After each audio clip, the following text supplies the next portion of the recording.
I've had no experience with reflectix before skoolie life, and I've held off on buying any because frankly it's a bit expensive. But it's time. I've got this 25-foot long by 4-foot wide roll and some dowel to serve as curtain rod and some metal rod that I want to use at the bottom to weight the sheet down. I know that heat can pour through the windshield in the summer, so I thought I'd start by seeing if I could find a way to cover it in reflectix. The windshield has two skinny sections at each end and two main panels, each of which is about 39 inches wide. I got some eye hooks that I could slip the dowel into, but it turns out this surface is magnetic and I can use these magnetic hooks to hold up the reflectix. I'm starting on the passenger side because I think the instrument cluster makes the driver's side a bit more complicated.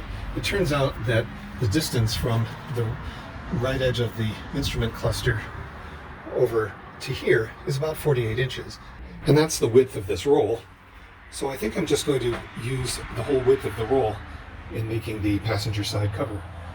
To be effective, there's meant to be a gap of at least an inch between the surface of the glass and the reflectix, which I've easily achieved here. I'm thinking of going on a diagonal from the center bar right over to including this skinny piece of glass by putting the second hook over here. A thing I need to be mindful of is that I may wish to permanently install a dash cam somewhere around here, so I need to leave enough room. But the fact that this is magnetic and can slide around, I think will help. One issue is that I need the dowel that's going to be the curtain rod to hang out an inch or two on either end of the reflectix. The reflectix is 4 feet wide and the dowel is 4 feet long. That's the longest I could get my hands on. Now, as it turns out, there are these reflectors that we in snowy climates put on the perimeter of our driveways in the wintertime so we know where to plow. And if you cut the ends off of one, don't tell my wife, you end up with a piece of fiberglass rod that's long enough.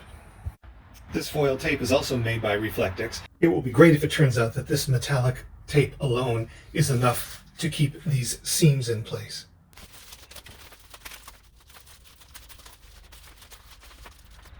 I have to figure out what to do with the bottom, but so far it's looking good. I'm doing the reflectix for the driver's side of the windshield, and I've decided that I just don't want the instrument cluster to be baking in the gap between the window and the reflectix, so I'm doing a carve out for the instrument cluster. And it's fussy. Well, I wasn't above taping in an irregular extra slice here on the left to make it fit snugly, and it does. Some privacy at night and protection from the noonday sun. In this next segment, I want to talk to you about a power tool that should be in everyone's workshop. It takes an hour to learn, but a lifetime to master. It allows for a wide range of styles of joinery that are both strong and elegant in a wide variety of materials. Now, the name of this tool is a bit on the nose, like walkie-talkie. It's called the sewing machine. This particular bad boy is the Singer Heavy Duty 4452 sewing machine. I'm going to be using it to make window coverings for the skoolie. Now, I know it looks pretty complicated compared to, for example, a screwdriver or an angle grinder, but there are a lot of videos on YouTube that can get you started. My drill press has a pulley system that allows you to set 5 different speeds for different materials. I picked a speed when I bought the thing 10 years ago and have never changed it. I'm not proud of that choice, and I'm sure I'm not getting everything I can out of the machine, but it's working for me. I've taken a similar approach with most of the settings on the sewing machine. As with welding, I barely have any proficiency on the sewing machine at all. Yet I've learned enough to do useful things. You can too. Like making a superhero cape for your grandkid. You can even customize it some. I added this metal plate on the back of it so I could stick this light for added illumination. It comes with this badass foot pedal that sits on the floor and functions much like an accelerator. Now, I do my sewing on a height adjustable geek desk, and the provided cable wasn't long enough, so I spliced in a couple extra feet. Threading the darn thing seems Byzantine in its complexity, but you just follow the marks.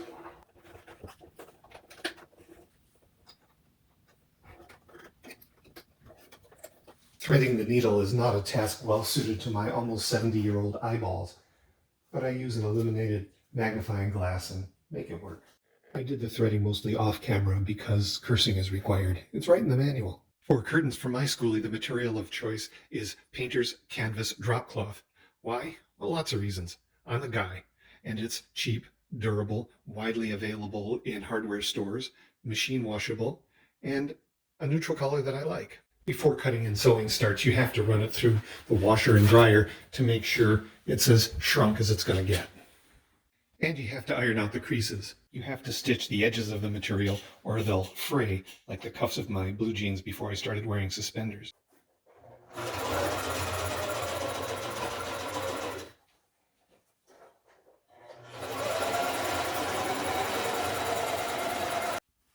I ironed the seam after I sewed it. Since the seam won't be hidden, to really prevent fraying, I'm going to fold it over and stitch it one more time, which I think is called a French seam. The sewing machine now has to sew through several layers of fabric, which is why I chose a heavy-duty sewing machine and I'm using a thicker needle.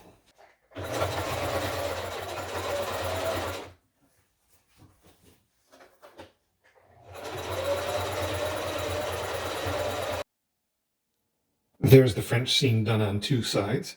It looks neat and it's not going to unravel. Look how many layers there were when I came to do this corner. Bent that needle, but you can buy them in packs.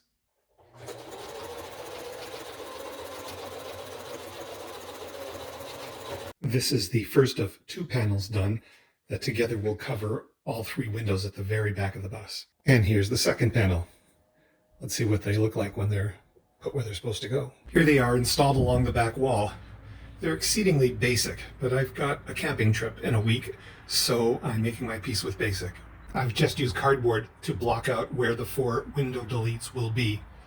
This will give me some sense of where to prioritize making window coverings before my camping trip in a week's time. I've made a choice to alternate with these screw eyes, having one set closer to the window and one set farther away, alternating from one window to another. That way, these dowels can be longer than they would otherwise be, leaving some room for them to slide left and right without the window covering falling off.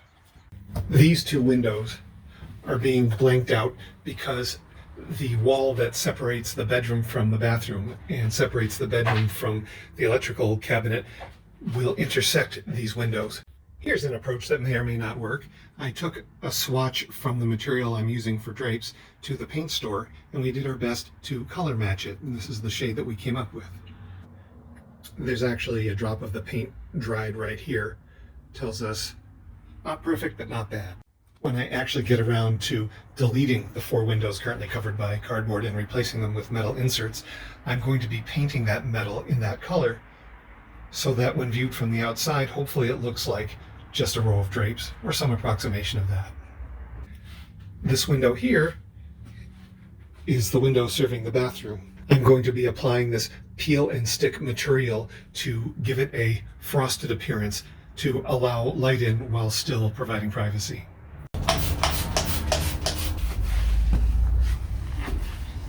I hesitate to apply this on camera because of the high likelihood that it's going to go sideways. The instructions say to apply it from the center and spread outward to eliminate bubbles, but how do you start in the center when you need to align the edges? Not sure, but let's find out together.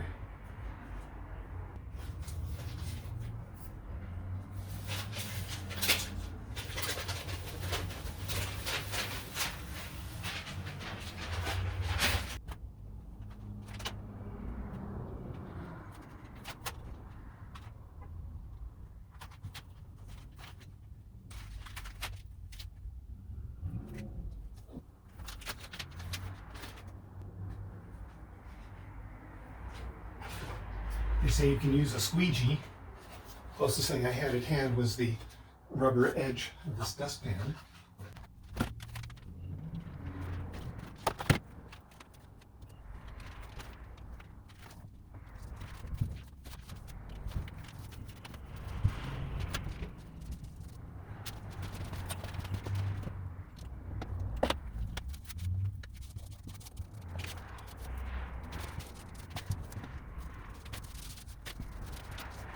Well, I can live with that. For the lower piece, I'm trying to gradually peel away the backing to see if that works any better.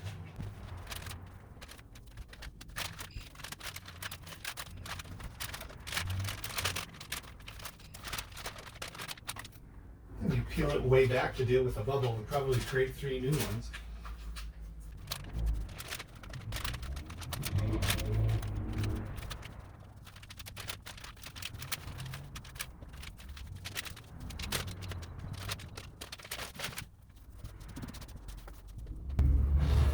On balance, I think that turned out not bad.